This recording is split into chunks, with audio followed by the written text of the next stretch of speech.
No open session? Motion? Motion, Mr. Peters. Second, Mrs. Graves, all in favor? Aye. Anyone opposed? Motion carried. Pledge of allegiance. I pledge allegiance to the flag of the United States of America, to the republic for which it stands, one nation, under God, indivisible, with liberty and justice for all. Roll call. Ms. Berry? Here. Ms. Boswell-Davies? Here. Ms. Graves? Here. Mr. Hamilton? Here. Mr. Peters? Here. Ms. Pruitt? Here. Mr. Webanero? Here.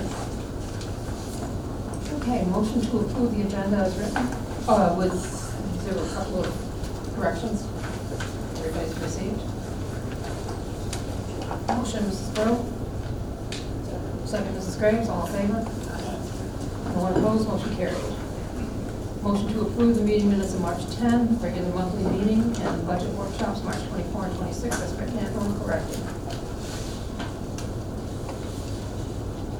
Motion? Motion, Mrs. Prue. Second, Mrs. Graves. All in favor? Anyone opposed? Motion carried. I didn't see anything on email. Nothing on email, but we do have a public comment for tonight. And is it on the agenda? Yes. It is in relation to the budget. Okay. Who is it? Mr. Prey. is that- I'm sorry. Do I have it somewhere under buried It was under here? it was on the Okay. I didn't know if I had it somewhere buried under here. Okay. Mr. Frank? Hi there, I'm Todd Prey. I'm the grade 6 through 12 music teacher and Peru community member. And I'm Emily Allen. I'm the 4 through 12 music teacher and community member. And if you don't mind, we're going to combine our public comment time tonight. The gravity of the difficult budget situation that the board faces is felt by all of us, and we certainly appreciate the commendable effort that has been made to keep cuts equitable. That said, please understand that we feel we have the responsibility to advocate for our music programs. So here are some important points that we would want to know as board members before making some difficult decisions. First, some points about music education in general. Music is identified federally as a core academic subject and an important part of a well-rounded education by the Every Student Succeeds Act. Music is valuable as a unique academic area. It also creates strong synaptic connections and integration between all other content areas. It is one of the few content areas that activates both hemispheres of the brain simultaneously, which enhances cognitive development. Music is foundational to communities and has been since we all sat around the campfire singing songs as cave people. It brings us together and teaches us to listen and cooperate. It fosters socio-emotional skills, creativity, self-discipline, and confidence. Not to mention the unique emotional outlet it provides, which promotes positive mental health. I can't tell you how many times I've heard, "Mr. Prey, music is the only reason I came to school today." Roughly 75% of the student population in Peru receives music education of some sort. And some concerning trends for music in Peru that we see as educators. Peru has reduced its music faculty from 7 to 5 music teachers over the last 16 years, 0.4 and 0.6 over just the last few years, with little reduction to program offerings, and all while performance program participation has generally shown steady growth.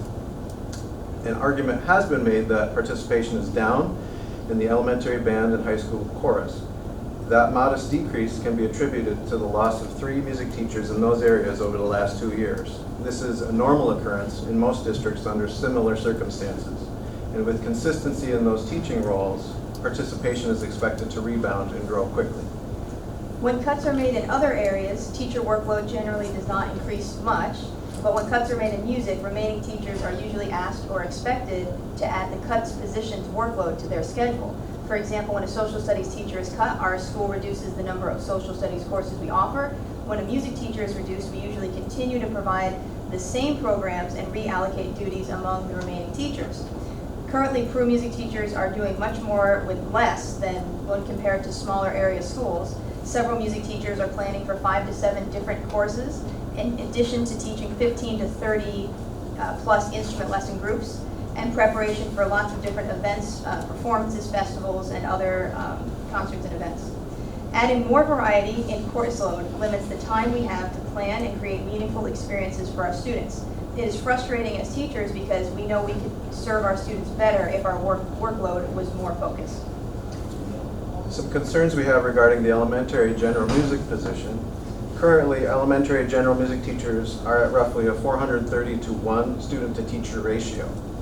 And if one teacher is asked to teach all pre-K through grade 5 general music, that teacher will be responsible for roughly 900 students, plus all of the additional events that go along with the added grade levels. And Peru currently falls very short of the New York State recommended meeting time for general music in elementary school. Some concerns regarding the 4th through 12 lesson program. We feel lessons are the backbone of a strong music program. The available grade 6 through 12 band lesson teaching time has decreased by nearly half over the past 25 years. In the current 6 through 12 band lesson schedule, many lesson groups are already mixed by instrument experience and age level, which is not pedagogically sound. What should be 33 plus lesson groups meets in 15 available teaching slots. Asking the grade 6 through 12 band teacher to cover elementary band rehearsals and elementary band lessons is effectively adding another half-time position to an already sizable schedule. There will be roughly 60 band lesson groups with 15 or less teaching slots, plus all of the related ensembles and classes. With the proposed cut, all remaining middle and high school vocal lessons will be eliminated to help facilitate the elementary band lessons. The idea of cutting 4th grade lessons has been proposed. This will not significantly reduce the number of participants in the program long-term or the number of lesson groups. It will, however, make it more difficult for kids to get involved and get them to stay involved. We had also heard the idea about reducing lesson times to 20 minutes, so lesson slots to 20 minutes each. We've tried this in the past. This does not work for most instruments because a lot of that time is taken up by assembling, disassembling, and tuning the instruments, so it really results in having no teaching time. We should also keep in mind that elementary lesson and rotation time will be limited by the middle school, high school class schedule requirements. And scheduling teachers across campus and buildings, as we know, is extremely complicated. Again, lessons are the backbone of a music performance program. I spent a year not being able to teach string lessons for grades 6 through 12. This resulted in much lower student achievement that was only made up when lessons resumed the following year. Long-term reduction of lesson time sets students up for failure. It is unsustainable and will severely impact student growth and achievement. The benefits of a healthy music program are far-reaching beyond the music classroom, from cognitive and academic growth to social, emotional, and mental health. Music is a core academic area that, our biases aside, we feel should be invested in. We really appreciate the opportunity to share this information. We're happy to answer any questions or provide additional information. And again, we do appreciate the difficult choices you've all had to make. Thank you. Thank you.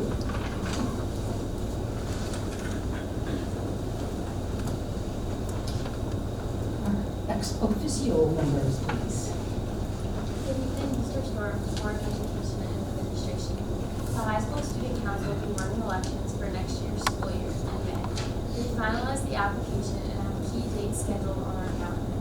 We are looking forward to providing students with the opportunity to step into leadership roles, build school spirit, and continue to strengthen the student voice within our building.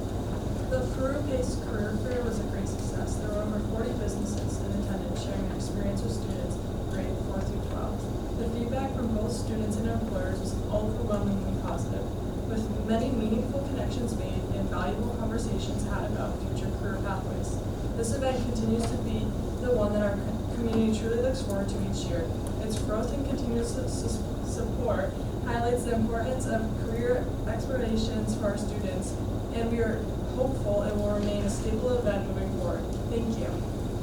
Thank you. I was able to go and visit. That's wonderful. Yes. Great experience. But Mrs. Davies was involved too. It was certainly an experience and giving lots of information. So thank you.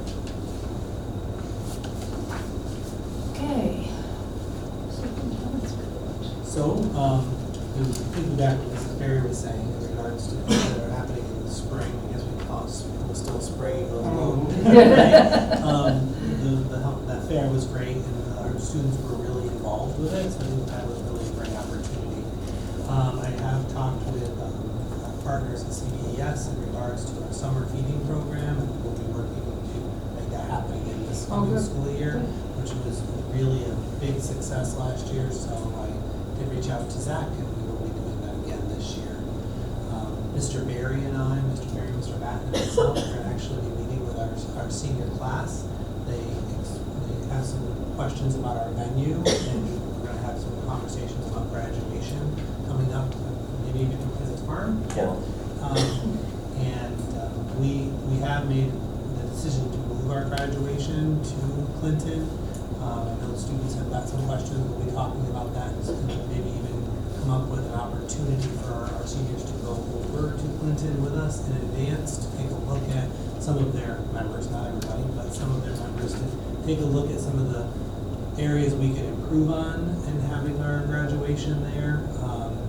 And one of the areas that we worry about is, and I think that we're always in that moment of trying to figure out the weather coming up to graduation. Last year, I guess we could have pushed through and we probably wouldn't have gotten wet, but we were definitely, we made the feeling we needed to make that decision, and we ended up moving to Clinton.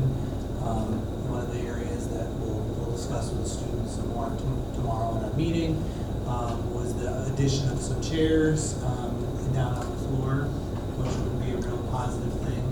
You know, one of the areas of feedback that we did get from some parents and some families is they did like the idea of some of it. I guess in any new venue change, there's always an opportunity for the fire always happening. So it's kind of a combination of the two. So Matt, Mr. Barry, Mr. Matten, and I are having a meeting tomorrow with the senior class advisors and the students. We look forward to that. So I'll let you know that. Thank you to Ms. Love and her chaperones for Thank you for Yeah. remembering that as the well. Costa Rica trip. What an experience there certainly was. So I had some meetings with some family members about that, and it was a success, and students were very happy with it. I think it was some of the stories were quite interesting. Put it that way. Who visited the rooms, meaning the frogs and the different things that came into the spaces. So I think that was interesting. So, all right. Okay. And PAT?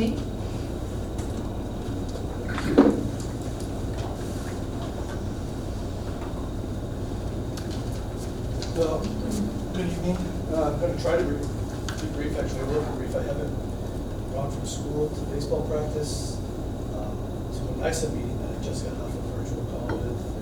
And so kind of Keeping you busy. kind of busy, kind of tired. So first of all, I want to just acknowledge on the agenda tonight, Will Schlott, Jenny Coro, and Brianna Finnegan. And assuming everything passes, congratulate them on their 10-year appointment for effective next school year. That's quite an achievement, and they're very valuable to our staff. So we want to congratulate them. And then, kind of looking, this year's a little bit different with the calendar. We just came off spring break. And normally spring break is a little bit later. We have a few long weekends in there, and we're actually looking at, I think, our longest stretch of the year coming up without a break, because our next long weekend is Memorial Day weekend, so pretty much all of April and all of May. So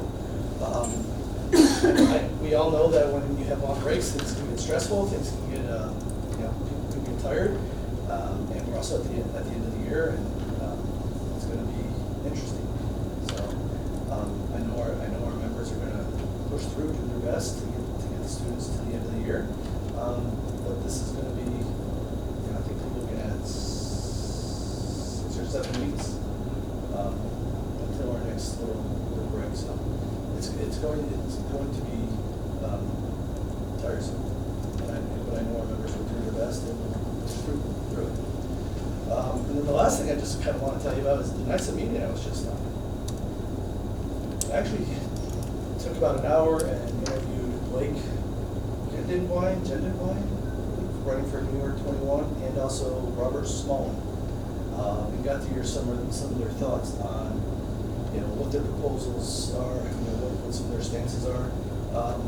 And the nice thing I like about this, I've attended this in the past, is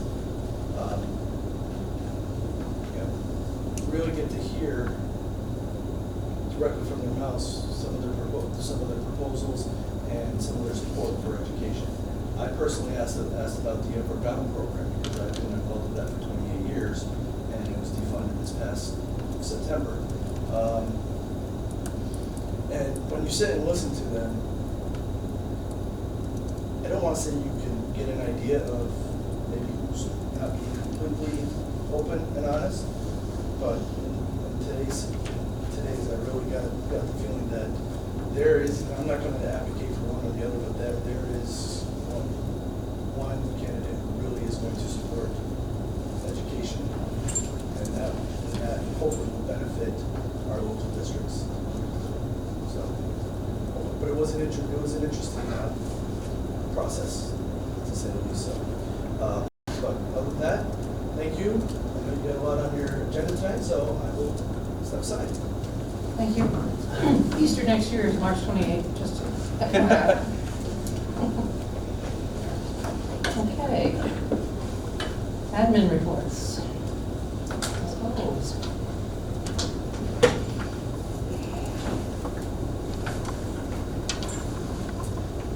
Good evening. Tonight is our budget meeting number 4 on the budget calendar here. We are looking at balancing our revenues and expenditures and finalizing the proposed 26-27 budget.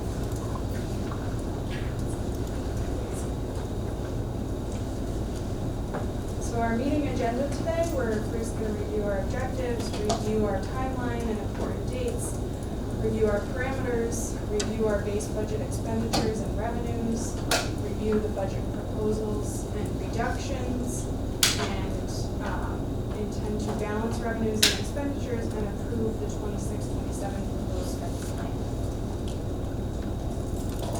Our meeting objectives here, as I stated, are to balance our revenues and expenditures for the 26-27 budget and officially approve the proposed spending plan and commit a final amount of fund balance and finalize the tax levy. Our budget development timeline, again, we, as scheduled, approving the final budget, but we do have a budget workshop on the calendar for Thursday at 6 p.m. in the event that it is needed. Important dates for the 26-27 budget development process. Our New York State budget still has not been finalized.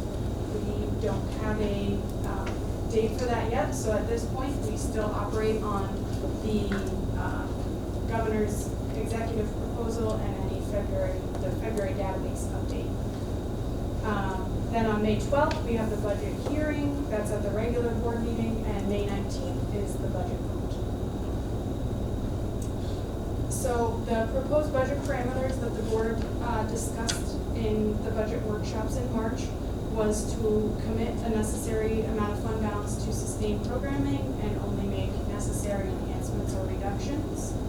The board discussed the tax levy being at the tax cap of 3.18% for the 26-27 school year. And there also is the $100,000 capital outlay project, which is the replacement of the main distribution electrical panel that is very much getting past its useful life at this time. Again, a review of our 26-27 base budget. The base operating budget is $57,641,472. This is prior to any enhancements or reductions. This is only operational increases such as negotiated salary increases, benefits, transportation, etc. This represents a 3.57% increase over the 25-26 adopted budget. This is, again, a review that's been on previous slides, but I thought I would keep it in here. This is how the budget is categorized in accordance with New York State accounting guidelines. So you can see we have different buckets that our expenditures are broken into, and this is just a comparison from the 25-26 adopted budget to this base budget prior to any enhancements or reductions. And again, you can see that the biggest categories in our school's budget are personnel associated costs, meaning salaries and benefits. Our proposed revenue review, as discussed previously, the district does fall under the safe harmless category for foundation aid, meaning that we are currently slated to receive the governor's due minimum increase of 1%. If there was not a due minimum increase of 1% in the executive proposal or in the final enacted budget, it is assumed that we would receive the same amount of foundation aid in 26-27 as we did in 25-26. And the big drivers behind that are declining enrollment as well as increasing property values on paper. That makes it appear that, we have less students but have more wealth in our community. But I think, that philosophy could be challenged. In our tax levy, this is based on the tax cap of 3.18%. And again, in our base budget, we have a gap of over $1.5 million between our base budget expenditures and our proposed revenues. So that is where balancing comes in through reductions and proposals.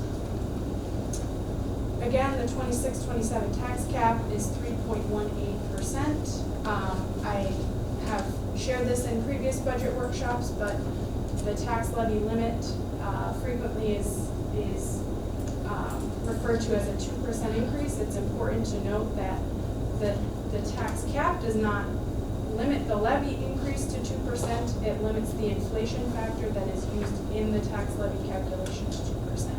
So in the event that the inflation factor is greater than 2%, the tax cap calculation can only use a maximum of 2%. And just for information, one additional percentage point increase on the tax cap would be an additional about $206,000 onto the levy. Here is a history of our tax levies in the district. You can see that back to 2018-19 and through the 25-26 school year, last year's levy was 2.98%. A review of our proposals and reductions.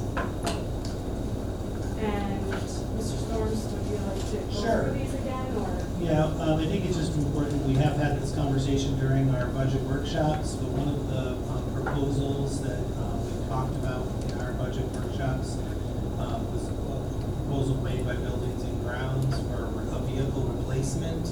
We have a dump truck right now that has cracks in the frame that we need to replace.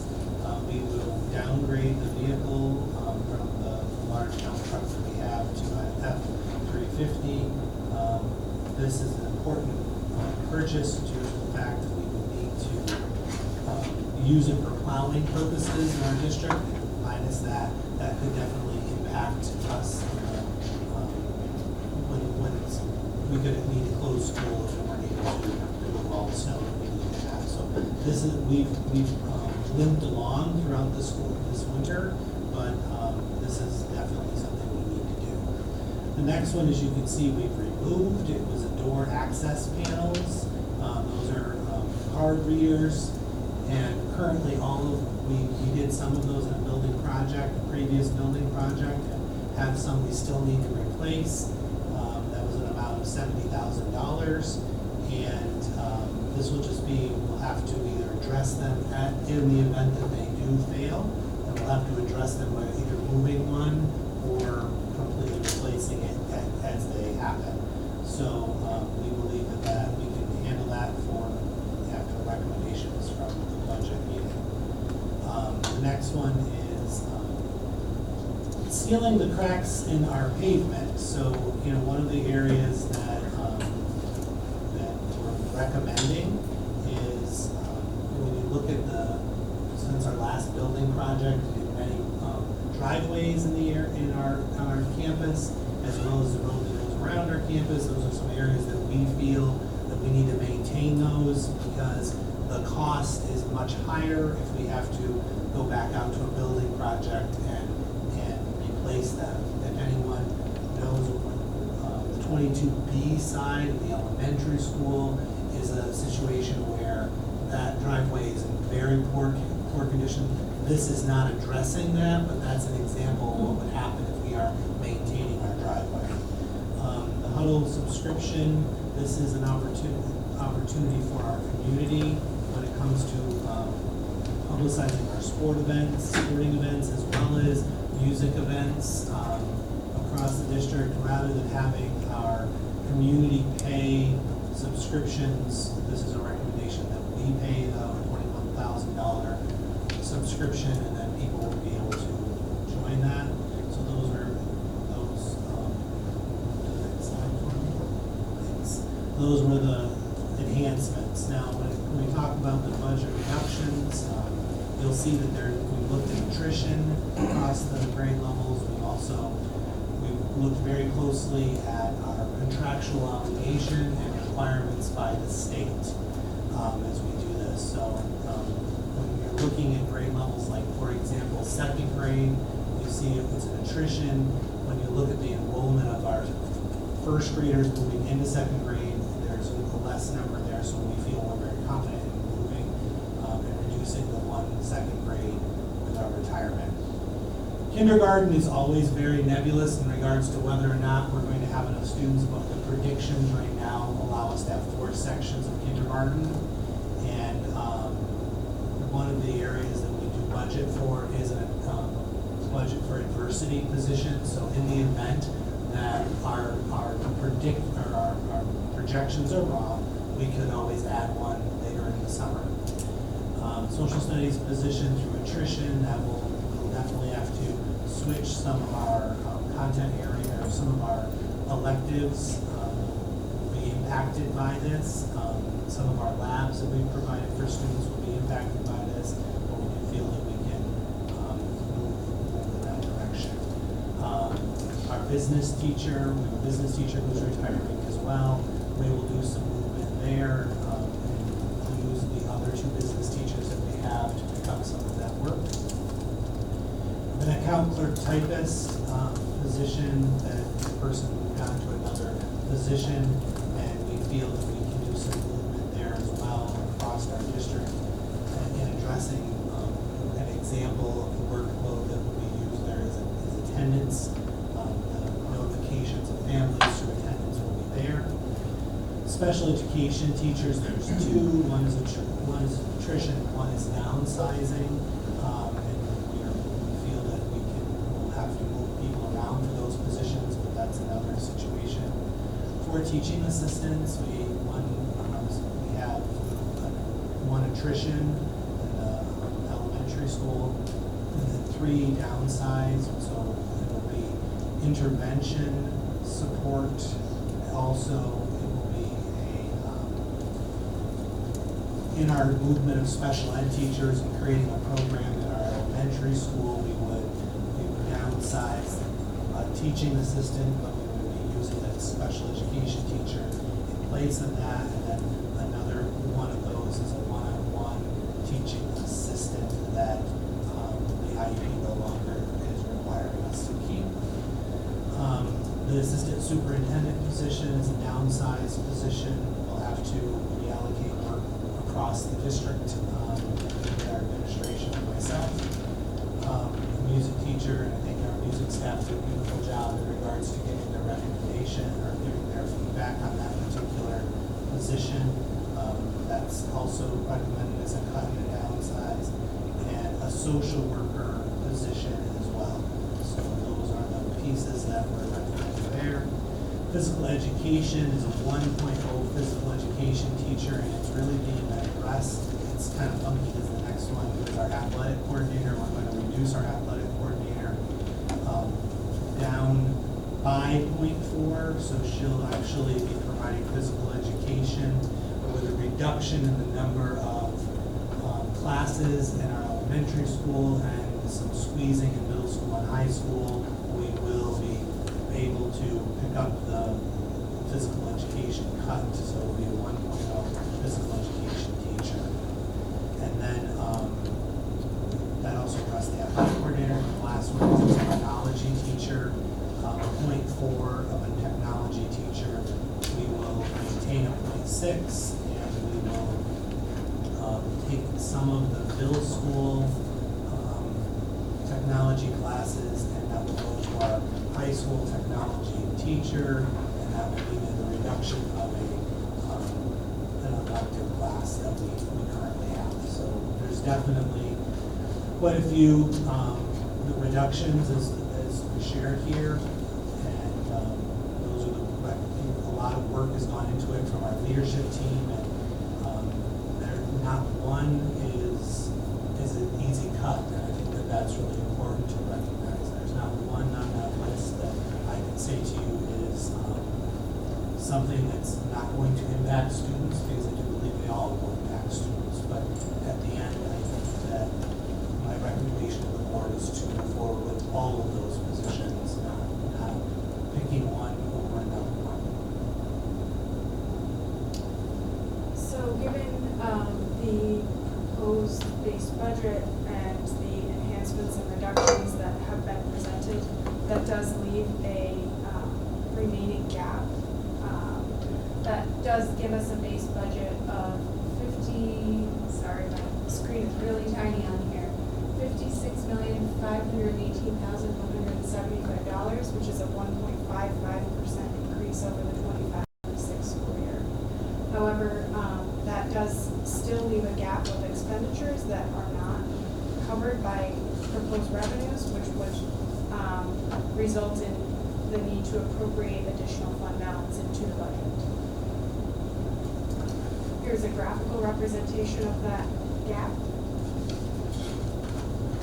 So balancing our revenues and expenditures, again, proposed 26-27 school year, $56,518,175 with enhancements and reductions as presented.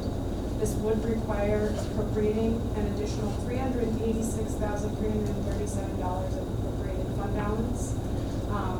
Your appropriated fund balance is like your savings account, where it can be appropriated if it's needed.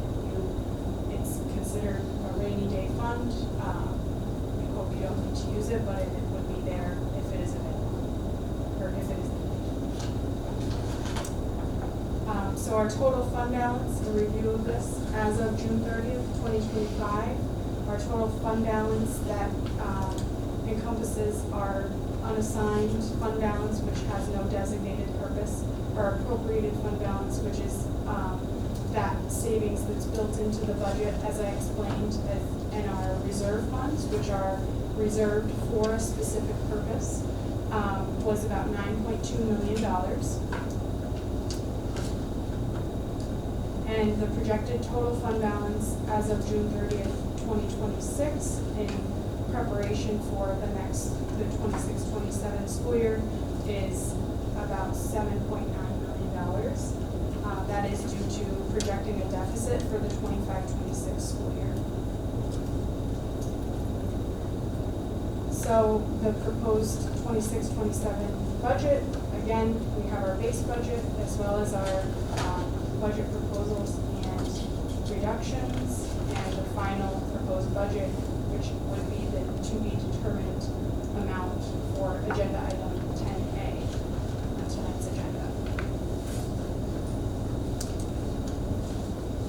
Again, this is a 1.55% increase over the 25-26 school year budget, and it is a tax levy increase of 3.18% from the 25-26 school year. And that is the conclusion of my presentation tonight, unless there is discussion or questions. Questions?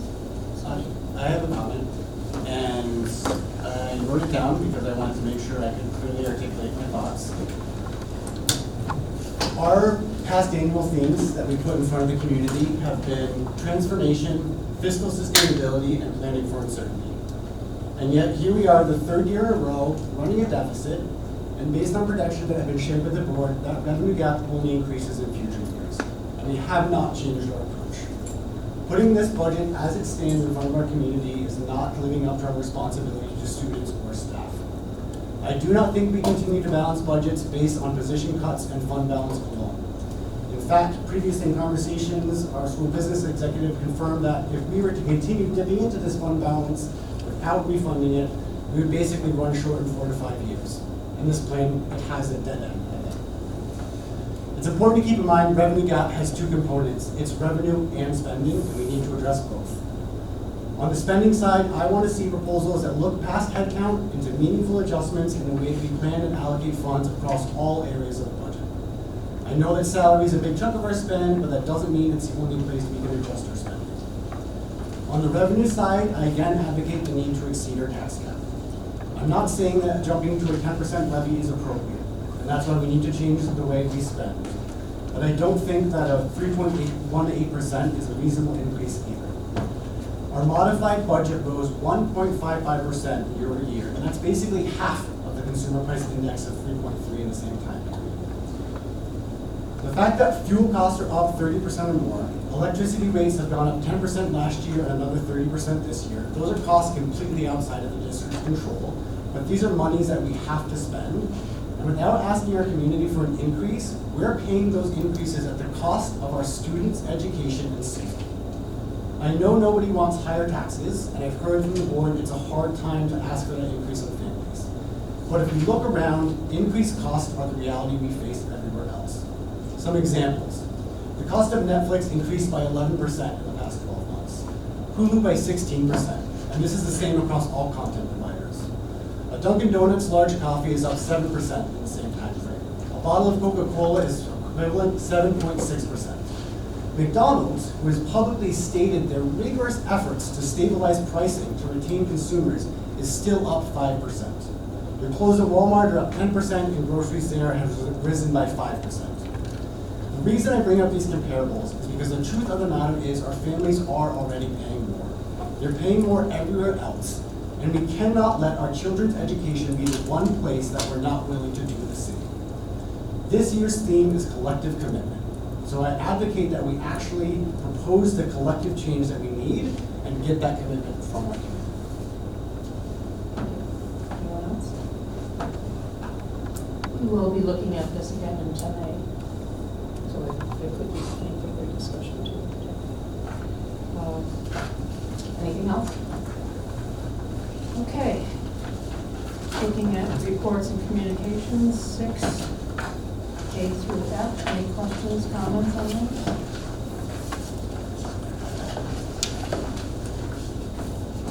Okay, we have a motion to receive consent agenda on reports and communications, A through F. Motion, Mrs. Graves. Second. Second, Mr. Peters, all in favor? Aye. Motion carried. I'm sorry, that was A. And 7 is A through F. Okay, number 7.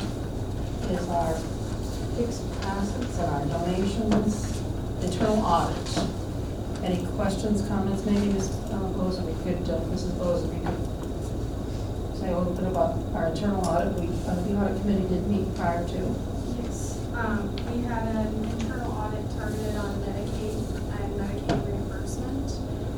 The district can bill Medicaid for services for eligible students and services that are provided, related services such as speech therapy, physical therapy, occupational therapy, skilled nursing. And the audit was very comprehensive. This is a new audit firm that the district has engaged with due to the retirement of our previous internal auditor. And they provided a lot of great feedback and clarification on how to maximize our Medicaid reimbursement moving forward. They suggested systems to put in place to ensure that there's verification and constant review of those Medicaid claims so nothing falls through the cracks, which has happened in the past. Also ensuring that providers are qualified and billing Medicaid properly. There was, some providers have been enrolled in Medicaid as a result. Some licensure dates have been addressed and updated, and it really was, Management Advisory Group is out of the Albany area. They've been great to work with, and is certainly any maximization of revenue that we can take advantage of, we will absolutely implement in our recommendations moving forward.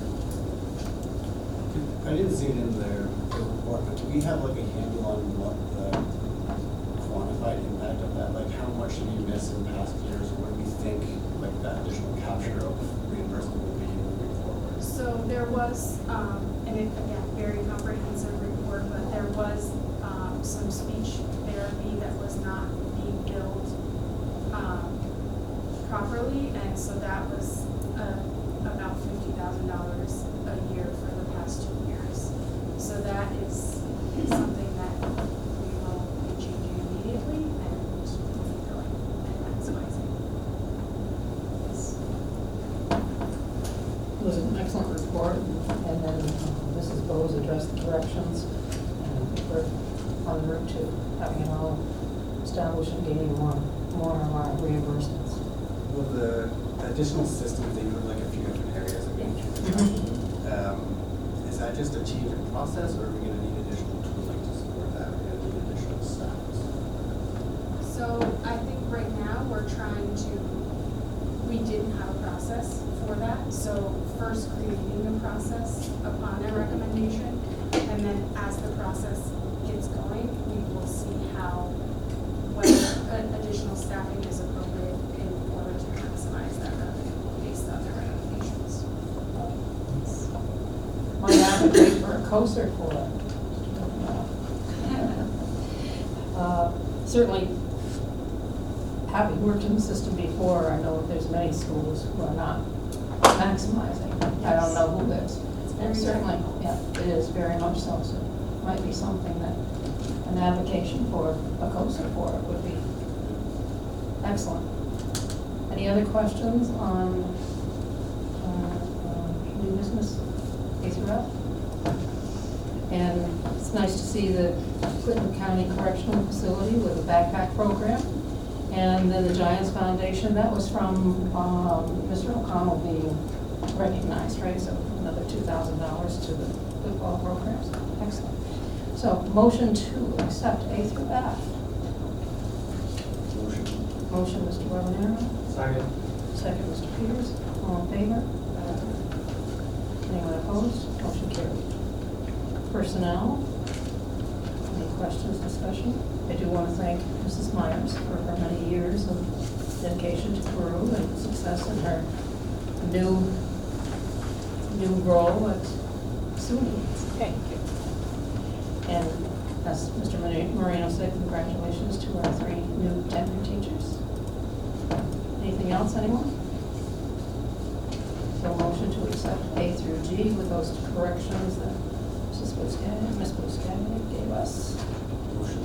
Motion, Mr. Webanero, second. Second. Second, Mr. Hamilton, all in favor? Aye. Anyone opposed? Motion carried. Okay, 9.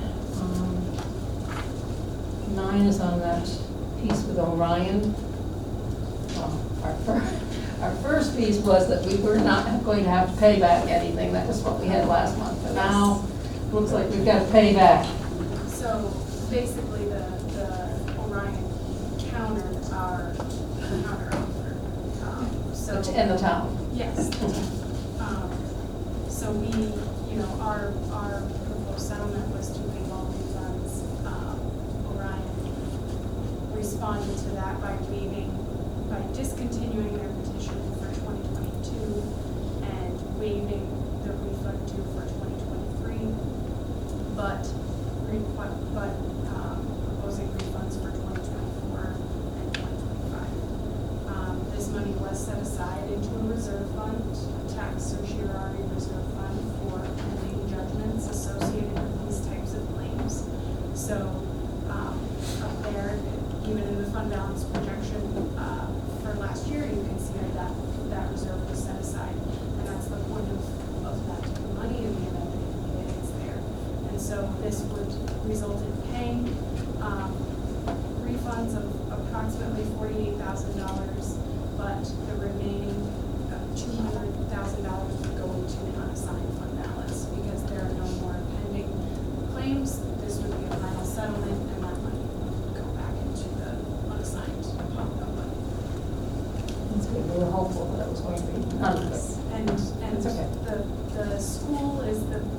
major beneficiary of the tax revenue from those parcels. So Mhm. this is a joint settlement with the town of Plattsburgh, but the school certainly has more of an interest in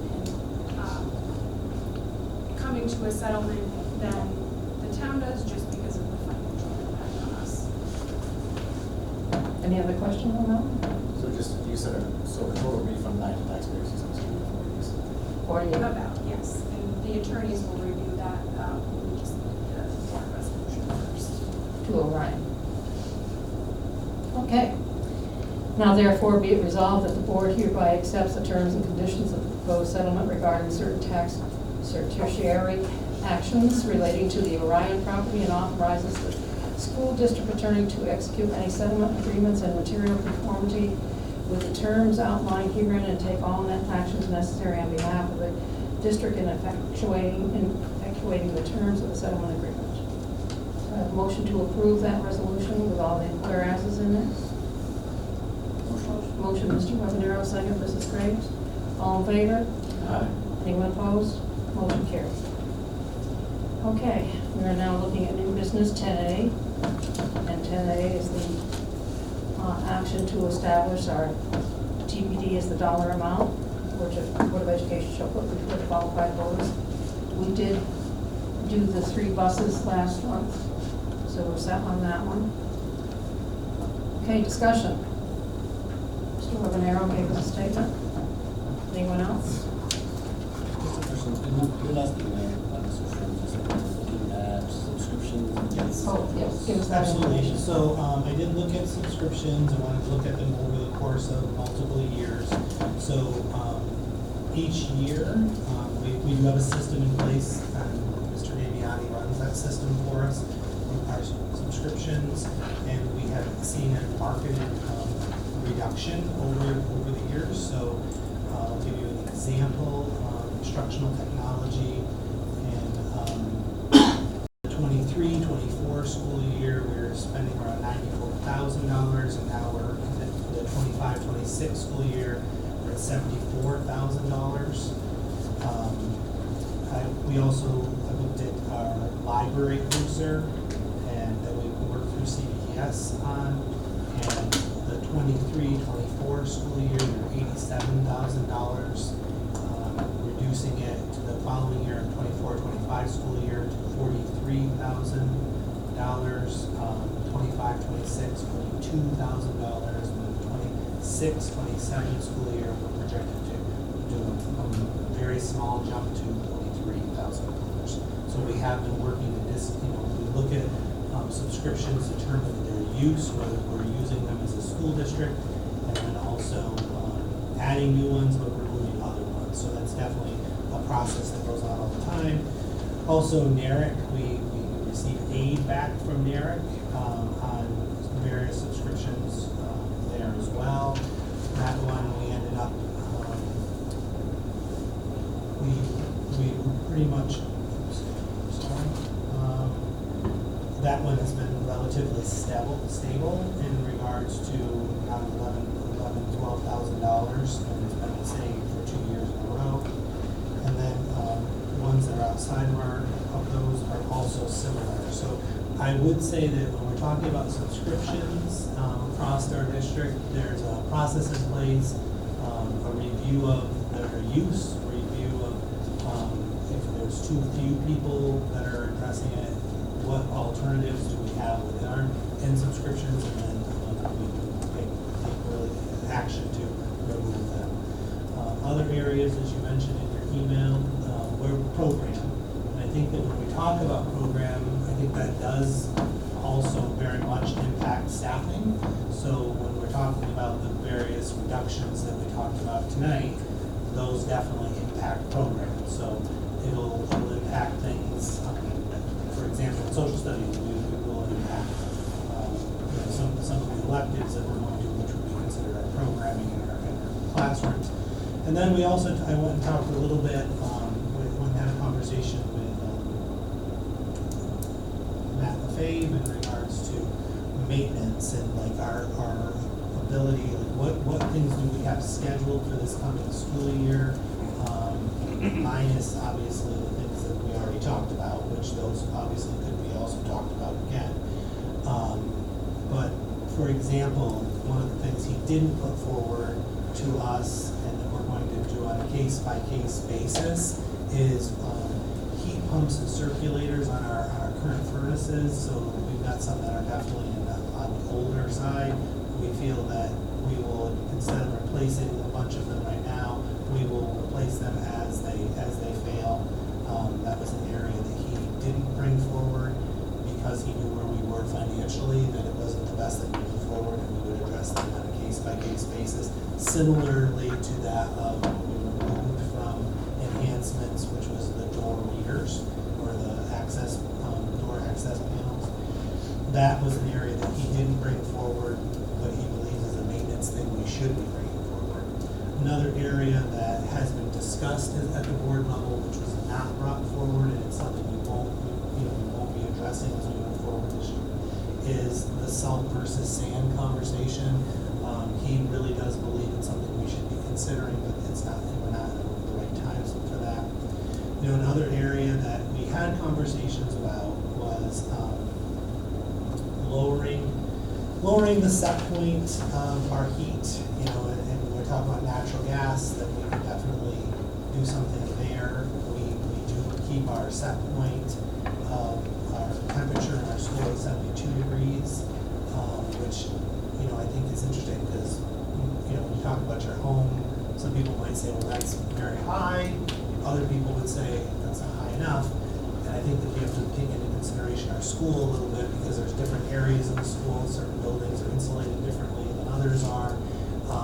But he did say, that's an area, if we're trying to save money, we could go there and reduce that. He said that in his opinion, if we were going to reduce, let's say, down to 65 degrees, we would definitely then need to have some kind of policy says that we're going to be working in and around 65 degrees, because there will be times where we're going to have to adjust that.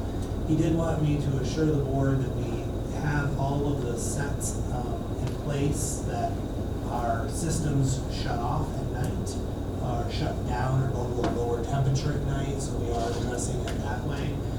But that was an area of savings. The other thing that we aren't going to be doing this coming school year is Informacast. So Informacast is the software that goes to our intercom system and our security system. There are upgrades for that right now that we should be considering, but ours is currently working and it's working well, so we're holding off on that. So those were areas that I did discuss with the various people, just to address the questions you had. If there's any other questions, I'm happy to try to answer. Do we, thank you. That's helpful.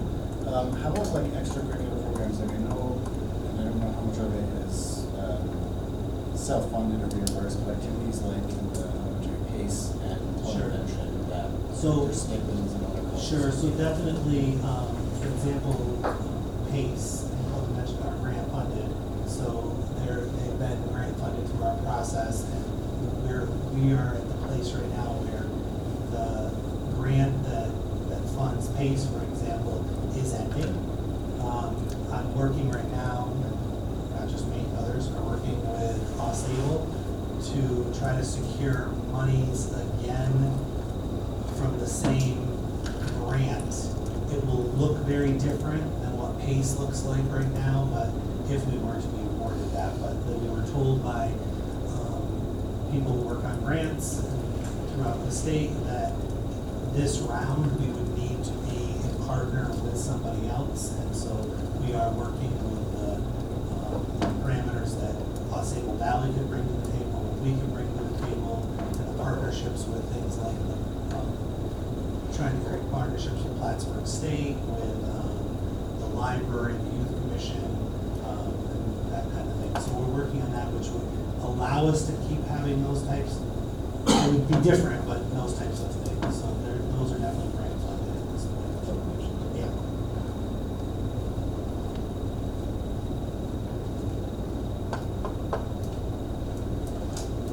Anyone else? I think I want to acknowledge a couple things and that I hear what you're saying. And I want you to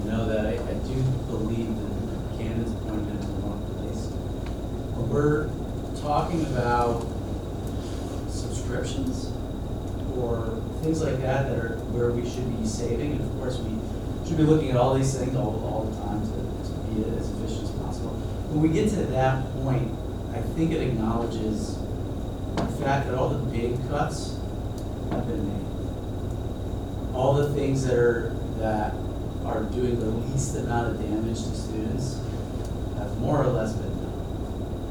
And again, it goes back to our tax cap conversations of when inflation over the last 10 years has risen by 3.1% on average, and the tax cap is held at 2%, then at some point there's a major gap that every single school district will have to face. And all that does is make us have to wrestle with things like our music program and try not to take those things away, but then have no choice to do that. It becomes, so for me, it's become a kind of a lesson in math of trying to figure out why is the structural imbalance here. And some of the things that I've looked at and learned, we're funded by, we get 41 to 43% of our budget from foundation aid. 57. Total state aid is. Total state aid. Total That's state aid, but It's 57, foundation, yeah. in this particular case, is about 41 to 43%. And we get 1% of that chunk. And so I want to acknowledge what that difference is, because a school like Scarsdale, on Long Island, for example, gets 2% of their budget is funded by foundation aid. So when it's 1% of that, I don't even know that it's a conversation at their school. That's an urban school, or suburban at least, and the density of tax dollars per acreage, if you want to call it that, is far, far, far greater. Anything from apartment buildings, duplexes, to whatever. And so the structural imbalance that we're facing is specifically pointed at rural schools, because we are 246th in terms of out of 600, almost 700 schools for foundation aid percentage, which we're in the top 73rd percentile, right? But our total spend, our average spend per student is 528th. So we're in the lower quarter in terms of how much we're actually giving our students. What that means is, when you have farmland that's taxed at nothing, because it shouldn't be taxed that much, or empty Adirondack Park land, or houses that are on 10 acres or whatever, which we have a lot of that stuff, the tax dollars don't exist for us to then be able to withstand the mandates that come our way. So Ed, you're on the CVES board. This year, we have to budget an extra $1,048,000 for 26 students that are getting services by CVES. That's extra, right? I have that right? That's additional. Yeah, That's that's just the special ed. right? When that's just special ed for 26 students that CVS is providing services for, when we were told last year that would go down, it has gone up. And whether those students live in our district or they live in another district, for them doesn't matter, because they're going to CVES and they're getting the services that they need. So it's not a concern there, but that structural imbalance we cannot withstand. And so to me, that challenge, that it prioritizes stability at the expense of accuracy and equity, right? So we're not able to provide the same education as other, we'll call it more suburban or urban schools are able to provide. So it is 100% a math problem that Scott and Kara can't fix, that the music department can't fix. That our administrators are sitting here trying to figure out where to squeeze the stone to get some blood. It's not there anymore. And that's the hard thing that I think we have to focus on. Not are we saving enough in subscriptions to think that that's gonna balance the budget? And I apologize if that sounds trite, because we should be doing some of that, but in the end, we're dealing with a foundation aid formula that is literally using poverty rates from the year 2000, Yeah, it's antiquated. right? That is using a regional cost index of what people should be able to afford from 2007. Like, that's what the foundation aid formula is using right now. And then we get 41 to 43%, which is nice, I suppose. And that aid is there to kind of balance out, you know, hey, you're rural, here's some aid, right? That's kind of what that is. But in the end, it doesn't even come close when it comes to state mandates and requiring us, which I believe we should be required, but when a student shows up and needs services, we gotta pay for it. So there's $366,000 that is in that $1.1 million budget for CES that is just there in case somebody shows up, right? So I think at this point, I feel like we're leveling our cannon at the wrong place if we're talking about trying to cut. And in return, I think we've got to kind of point it more at our elected officials at the regional and state level who should be advocating for creating, you know, laws and funding scenarios that are more advantageous and more equitable. I mean, and I can just, like, our total special ed budget, thanks to Kara and Scott for providing it, is $9.2 million a year out of a $56 million budget. Like 9.2 for just special ed that we have to provide if a kid requires, as we should. I'm not saying we shouldn't, but if a kid requires a service, we've got to provide it, and our taxpayers have to fund it to the tune of $9.2 million, which is a crazy amount of money in the grand scheme of things. And so I'm looking at it as we really should be focused on, you know, I would say requiring the state to fully fund special ed. And when you think about the impact of something like that, what that then means is we stop being a magnet in a way because we're good at special ed, we're good at it. So we stop being a magnet for them. Because people are just gonna come here if they know we're good at that. If other schools turn a blind eye to that side of things, as cruel and inhumane as that would be, that benefits their taxpayers far more to just be not good at special ed. And that's where, to me, that's where, if we're good at it, we're doing the right things, but we're definitely paying the price. And I have a huge problem with that. And it really comes down to the math and the requirements. I've seen a lot of, well, you've seen them too, the kind of that social media posts fighting off about Sable Valley, Saranac having trouble, Saranac Lake closing down an elementary school. Like, we're losing people, and then it comes down to, well, the administrator should be fired, or what's that board doing? I know exactly what they're doing. They're looking at this math that we're required to follow and going, how are we supposed to budget for this stuff?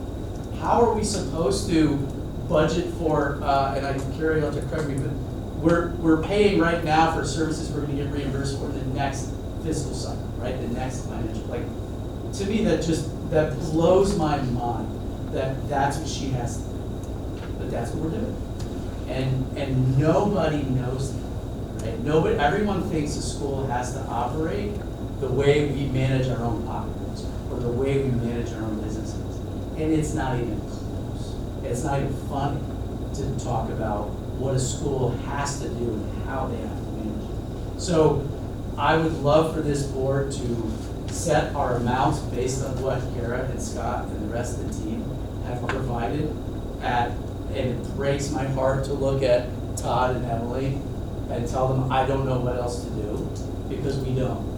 And I think we need to be focused on every single meeting on some sort of strategic plan for our budget for next year, and we're going to have to tell our taxpayers that we are going to come up with a budget that is going to exceed this tax cap, and they're gonna have to agree, because that's the only way that I see our own kids being able to get the education they deserve. So I wanted to make sure that that was out there, that it really is structural. It's not about what they have to cut. And let's think of it this way. We're not even talking about, well, what could we add? What more can we do for our students?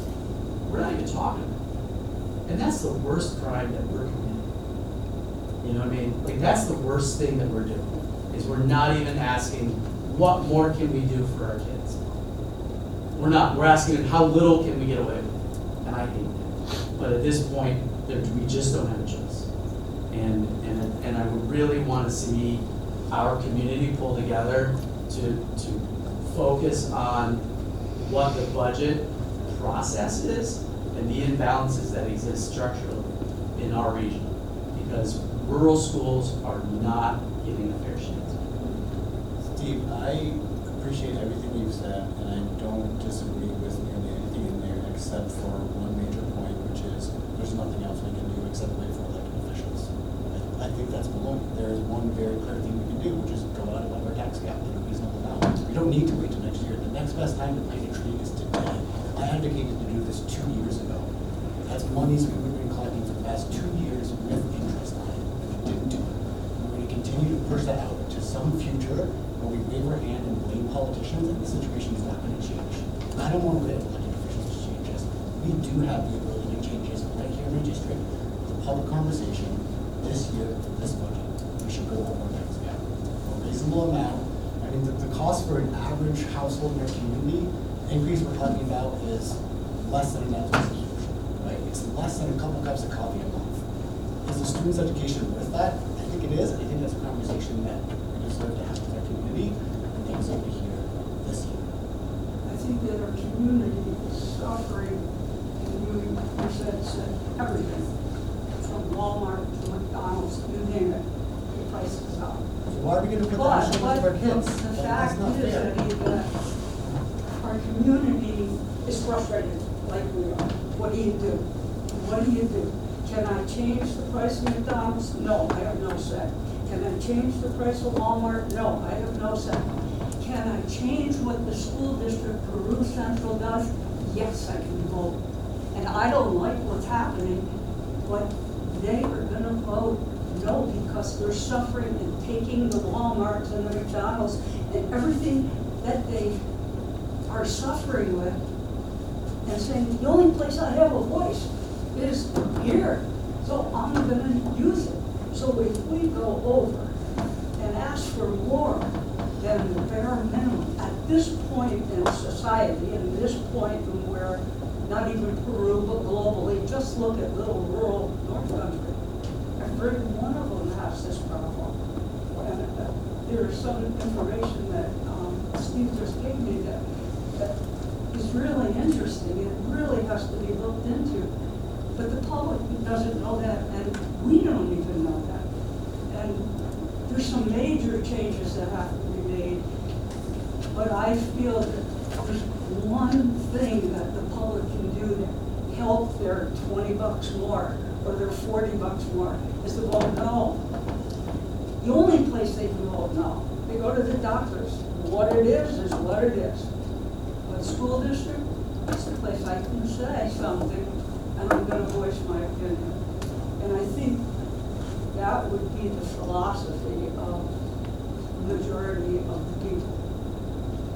I agree with that, Sarah, and I think to her point, we'd be dropping this on them. I don't wanna say last minute, but she's right, the casualty of our public voting no on a tax cap that we exceed directly affects the students that you are saying that you wanna save. And I'm with you on that. I think our goal has to be to play a long game. This is my 9th budget, and I think I can say with certainty, we are at the bottom. We're scraping the bottom of the barrel now. 2 years ago, I don't think, we could hope for 2% foundation. We could hope for. 2 years ago, we saw a chart that projected this deficit Yeah. and projected an increase, and we did nothing.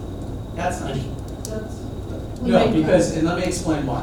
Because the previous 7 years, right, we always see those numbers. Everything does this kind of wave, it's an ebb and a flow. It always works that way. We've had some good years, we've had some lean years, we've had a lot of fluctuation.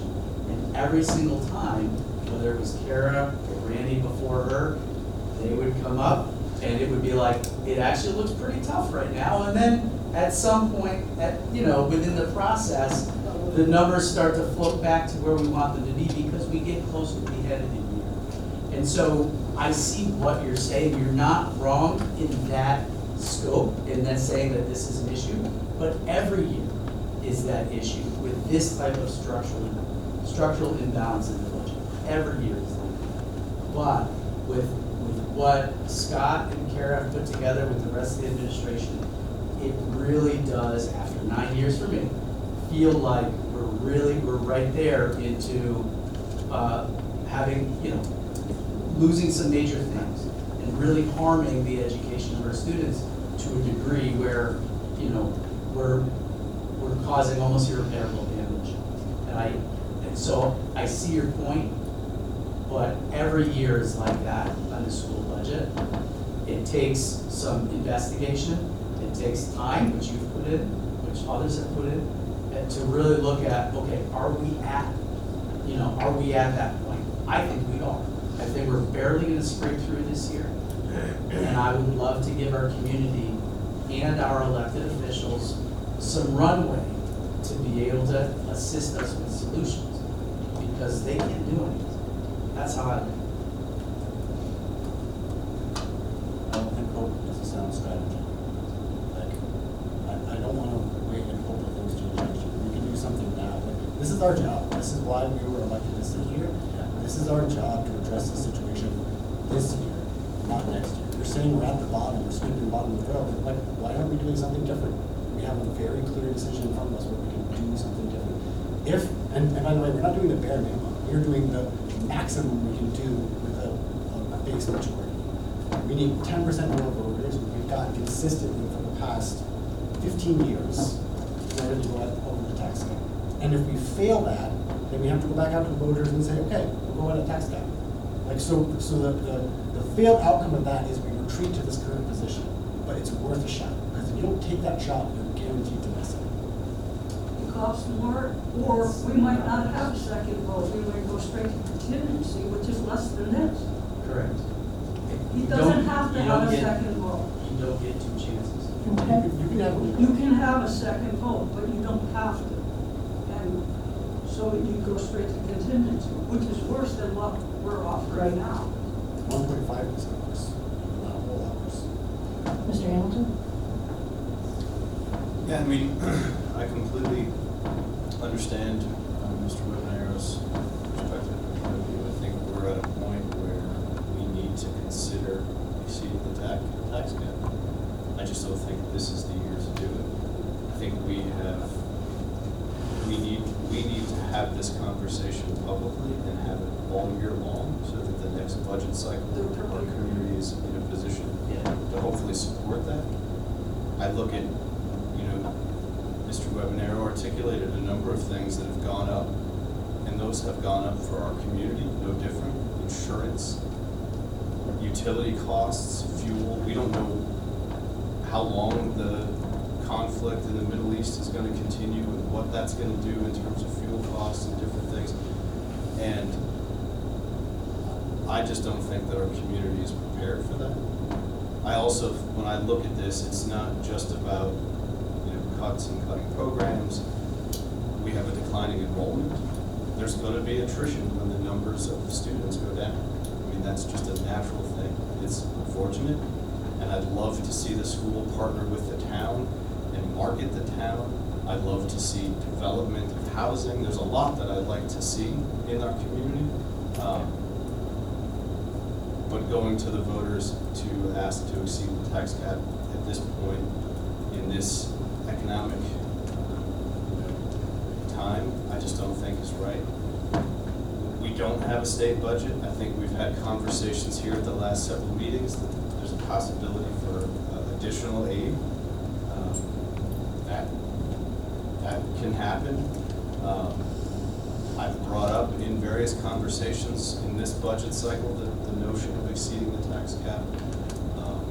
And I think that conversation has consistently come back to a strategy around articulating that, in addition to additional tax-based changes that may happen in the next year, in may provide a better venue for the exceeding of the tax cap. So when I look at all of that in totality, I agree with Mr. Webanero. We should have been having this conversation this year in preparation of this budget cycle. We didn't. I think now we have to, because I think we're at a point where we're going to need to exceed the tax cap as soon as next year.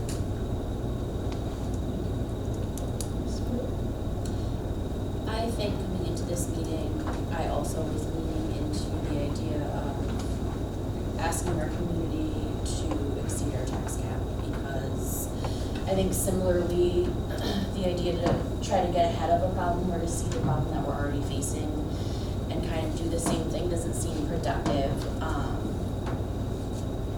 But I appreciate everyone's perspective tonight also about considering the economy that we're in right now, and I think the shared concern that if that's not approved this year, I don't really know what that also looks like for us next year. And so I think that it makes sense to start this conversation now, as everyone else is already talking about, because I think along with most or many other rural schools, we're in trouble, and it's going to kind of progressively get worse for a lot of them. So I think that maybe if it's not this year, it definitely seems like it will be next year that will have to be a conversation that we have. And so I also think too that, you know, you had mentioned a lot of the other districts that are really getting a lot of backlash, and maybe I haven't been paying as close attention to what those conversations have looked like throughout the year. And maybe a better way to be transparent with our community is to continue to have that conversation this year, so that we all feel better prepared for what's likely to come next season, next year. Ms. Davies, any? I can definitely understand both sides, but I agree it's not the right time to ask our community. It may be transparent, talk it throughout, you know, the whole entire season, especially with a lot of our community members are elderly, and I can imagine the burden of having to put this on them as well. I think we just need to start talking about it now and look at it next year. I concur. At some point, we have to go over the tax cap. I feel this is the year to do it because of so many other increases. We have cut for the last 3 years, and now that we've cut due to our reduced population of students and so on. Right now, I think we have to stay at the tax cap, and if any money does come back in, if foundation aid does go up to 2% that the legislators want, we could put that back in the fund balance and maybe gain a little bit there. If anything else comes in as far as grants and so on. But at this point, I feel that this isn't the year to ask the community to raise anything more than the tax cap. So we've all spoken our piece, and I do concur. At some point, we have to do it. And I think our focus for the next year is to educate the community about increasing the tax cap. We'll know more about how much it would be. And we also have something, as Mr. Hamilton said, there's another piece out there that's going to affect our tax cap next year, we think, but we don't know, through a project that's been going on since 2017 and may be finished this year, but that's still up in the air. So I'm going to recommend that we establish the $56,518,175. I got the right figure? Yes. Okay. As the dollar amount that the Board of Education shall put before the qualified eligible voters of the district as budget for proposition number 1 at the annual meeting budget vote and school board election to be held on Tuesday, May 19th, 2026. This is remaining at the tax cap. Roll call. Ms. Grace? Yes. Mr. Peters? Yes. Yes. Ms. Brew? Yes. Mr. Webanero? Mr. Hamilton? Yes. Ms. Berry? Yes. So we will be going out to the voters at our tax cap. And again, I do apologize for all of the different pieces that are being cut, but I have to have sincere appreciation for the leadership team for going in and seeing how they could go around and work about this whole situation. It's not good for anything. People in their own homes have been reducing things, and we certainly have hit to the point where I think our reductions are there, and we now need to, next year, start preparing our community for the tax cap increase. Property tax report card. Any questions, anything on that?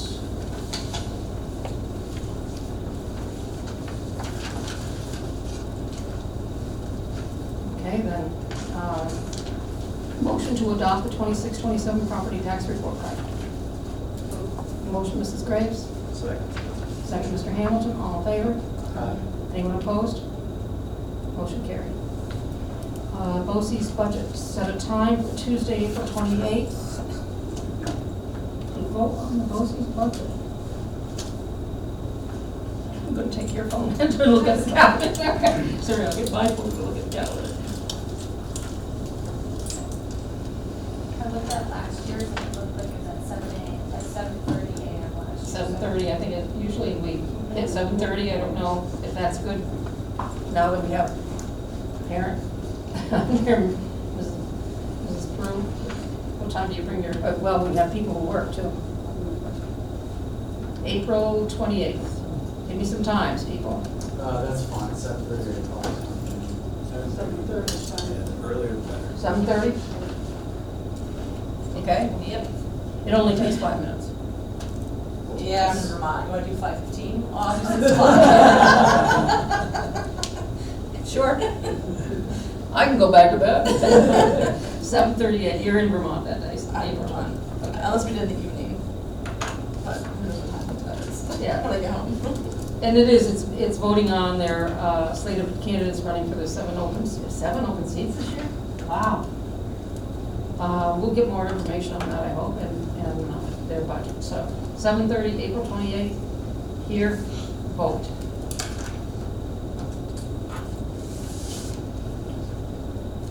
Yeah, we don't have to, do we have to make a motion to accept that time? Yeah, okay. Motion to accept that time. I'll make the motion. Okay, Mr. Peters. Second, was it? Mr. Webanero. All in favor? Aye. Anyone opposed? Motion carried. Okay, the Rural Schools Conference is in Lake Placid again, and I'm interested in going just on a daily basis on the 13th and 14th. I don't know if anybody else would be interested in going on the daily basis rather than staying up there and so on.